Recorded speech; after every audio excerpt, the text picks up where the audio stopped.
हरे Krishna. Shrimad Bhagavatam canto 10 chapter 7 Trinavarta का वध। राजा परीक्षित ने कहा, हे प्रभु सुखदेव गोस्वामी, भगवान के अवतारों द्वारा प्रदर्शित विविध लीलाएं निश्चित रूप से कानों को तथा मन को सुहावनी लगने वाली हैं। इन लीलाओं के श्रवण मात्र से मनुष्य के मन का मैल तत्क्षण धुल जाता है। सामान्यतया हम भगवान की लीलाओं को सुनने में आनाकानी करते हैं, किंतु कृष्ण की बाल लीलाएं इतनी आकर्षक हैं कि वे स्वतः ही मन तथा कानों को सुहावनी लगती है। इस तरह भौतिक वस्तुओं के विषय में सुनने की अनुरक्ति, जो भवबंधन का मूल कारण है, समाप्त हो जाती है। मनुष्य में धीरे धीरे भगवान के प्रति भक्ति एवं अनुरक्ति उत्पन्न होती है और भक्तों के साथ जो हमें कृष्ण भावनामृत का योगदान देते हैं, मैत्री बढ़ती है। यदि आप उचित समझते हैं तो कृपा करके भगवान की लीलाओं के विषय में कहें। कृपया भगवान कृष्ण की अन्य लीलाओं का वर्णन करें जो मानवीय बालक का अनुकरण करके और पूतनावध जैसे अद्भुत कार्यकलाप करते हुए इस पृथ्वी लोक में प्रकट हुए। सुखदेव गोस्वामी ने कहा, जब यशोदा का नन्हा शिशु उठने तथा करवट बदलने का प्रयत्न करने लगा तो वैदिक उत्सव मनाया गया। ऐसे उत्सव में जिसे उत्थान कहा जाता है और जो बालक द्वारा घर से पहली बार बाहर निकलने के अवसर में मनाया जाता है, बालक को ठीक से नहलाया जाता है। जब कृष्ण 3 मास के पूरे हुए तो माता यशोदा ने पड़ोस की अन्य औरतों के साथ इस उत्सव को मनाया। उस दिन चंद्रमा तथा रोहिणी नक्षत्र का योग था। इस महोत्सव को माता यशोदा ने ब्राह्मणों द्वारा वैदिक मंत्र के उच्चारण तथा पेशेवर गायकों के सहयोग से संपन्न किया। बच्चे का स्नान उत्सव पूरा हो जाने के बाद माता यशोदा ने ब्राह्मणों का स्वागत किया और उनको प्रचुर अन्न तथा अन्य भोज्य पदार्थ, वस्त्र, वांछित गवें तथा मालाएं भेंट करके उनकी उचित सम्मान के साथ पूजा की। ब्राह्मणों ने इस शुभ उत्सव पर उचित रीति से वैदिक मंत्र पढ़े।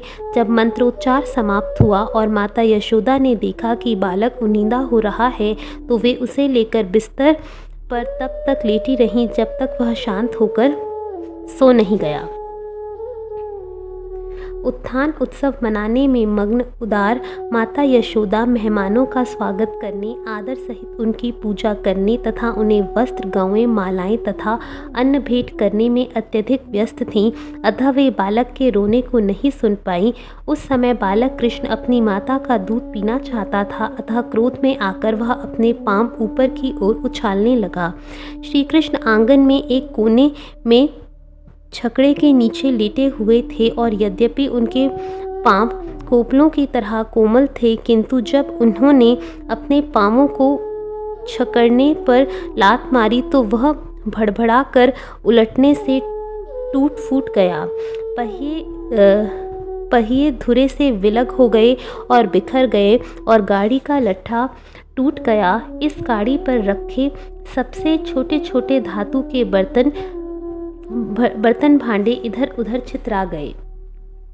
जब यशोदा तथा उत्थान उत्सव के अवसर पर जुटी स्त्रियों तथा नंद महाराज इत्यादि सभी पुरुषों ने यह अद्भुत दृश्य देखा तो वे आश्चर्य करने लगे कि यह छकड़ा किस तरह अपने आप चूर चूर हो गया है। वे इसका कारण ढूंढने के लिए इधर उधर घूमने लगे, किंतु कुछ भी तय ना कर पाए। वहाँ पर जुटे ग्वाले तथा गोपियाँ सोचने लगे कि यह घटना कैसे घटी। वे पूछने लगे, कहीं यह किसी असुर या अशुभ ग्रह का काम तो नहीं है। उस समय वहाँ पर उपस्थित बालकों ने स्पष्ट कहा कि बालक कृष्ण ने ही इस छकड़े को लात से मार कर दूर फेंका है। रोते बालक ने ज्यों ही छकड़े के पहिए पर अपने पांव मारे त्यों ही पहिए सहित छकड़ा ध्वस्त हो गया। इसमें कोई संदेह नहीं है। वहाँ एकत्र गोपियों तथा गोपों को यह विश्वास नहीं हुआ कि बालक कृष्ण में इतनी अचिंत्य शक्ति हो सकती है, क्योंकि वे इस तथ्य से अवगत नहीं थे कि कृष्ण सदैव असीम हैं। उन्हें बालकों की बातों पर विश्वास नहीं हुआ, अतएव उन्हें बच्चों की भोली भाली बातें जानकर उन्होंने उनकी उपेक्षा की। यह सोचकर कि कृष्ण पर किसी अशुभ ग्रह का आक्रमण हुआ है। माता यशोदा ने रोते बालक को उठा लिया और उसे अपना स्तनपान कराया। तब उन्होंने वैदिक स्तुतियों का उच्चारण करने के लिए तथा शुभ अनुष्ठान संपन्न करने के लिए अनुभवी ब्राह्मणों को बुला भेजा। जब बलिष्ठ गठीले ग्वालों ने बर्तन भांडे तथा अन्य सामग्री को छकड़े के ऊपर पहले की भांति व्यवस्थित कर दिया, तो ब्राह्मणों ने बुरे ग्रह को शांत करने के लिए अग्नि यज्ञ का अनुष्ठान किया और जब चावल, कुश, जल तथा दही से भगवान की पूजा की। जब ब्राह्मण जन ईर्ष्या, झूठ, मिथ्या अहंकार, द्वेष, अन्यों के वैभव को देखकर मचलने तथा मिथ्या प्रतिष्ठा से मुक्त होते हैं, तो उनके आशीर्वाद व्यर्थ नहीं जाते। यह सोचकर नंद महाराज ने गंभीर होकर कृष्ण को अपनी गोद में ले लिया और इन सत्यनिष्ठ ब्राह्मणों को साम, ऋग तथा यजुर्वेद के पवित्र स्तोत्रों के अनुसार अनुष्ठान संपन्न करने के लिए आमंत्रित किया।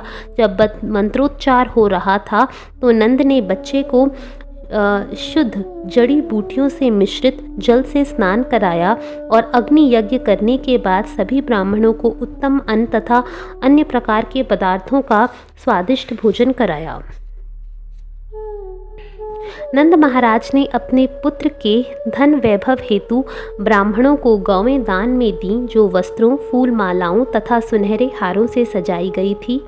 ये गौवें जो प्रचुर दूध देने वाली थीं, ब्राह्मणों को दान में दी गई थीं और ब्राह्मणों ने उन्हें स्वीकार किया।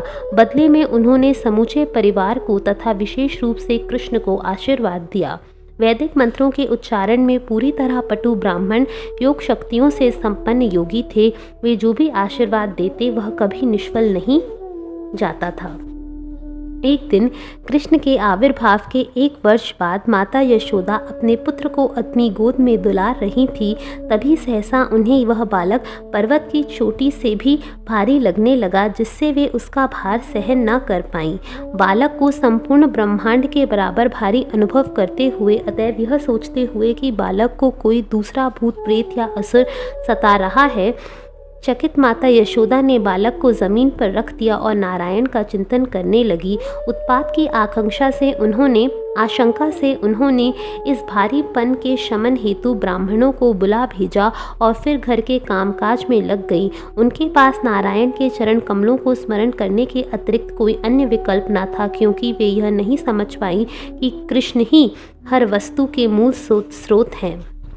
जब बालक जमीन पर बैठा हुआ था तो तृणावर्त नामक असुर, जो कंस का दास था, वहां पर कंस के बहकाने पर बवंडर के रूप में आया और बड़ी आसानी से बालक को अपने साथ उड़ाकर आकाश में ले गया।